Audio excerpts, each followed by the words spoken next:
સોજિત્રાના ધારાસભ્ય વિપુલભાઈ પટેલ તેમના ધારાસભ્ય તરીકે મળતા પગારને અનોખી રીતે ઉપયોગમાં લે છે. સમાજ સેવા, શૈક્ષણિક પ્રવૃત્તિઓ તેમજ ધાર્મિક કાર્યો માટે તેઓ સતત પોતાનો માસિક પગાર દાનરૂપે અર્પણ કરતા રહ્યા છે.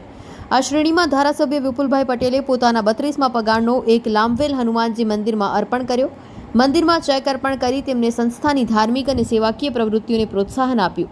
સ્થાનિક લોકો તથા ટ્રસ્ટીઓએ ધારાસભ્યના આ દાનની પ્રશંસા કરી હતી અને આ કાર્યને લોકસેવામાં પ્રેરણા સ્ત્રોત ગણાવ્યું હતું. આજે લોંબેલ ખાતે પવિત્ર હનુમાનજી મંદિરની અંદર દર્શન કરવા સહપરિવાર પધાર્યો છું. સાથે સાથે વિધાનસભાની અંદર ધારાસભ્ય બન્યો એ દિવસથી મનમાં સંકલ્પ હતો કે 100 કામ કરવા માટે જીત્યો છું, 100 રૂપિયા કમાવા માટે નહીં.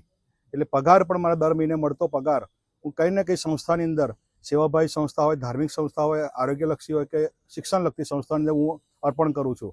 આજે મેં મારા ધારાસભ્ય તરીકેનો 32મો પગાર લોંભેલ મંદિરના નવનિર્માણની અંદર મારી પત્નીની ઈચ્છા પણ હતી કે મંદિરમાં ક્યાંક આપણે યોગદાન હોય તો આ મહિનાનો પગાર 32મો પગાર અહીં અર્પણ કરું છું.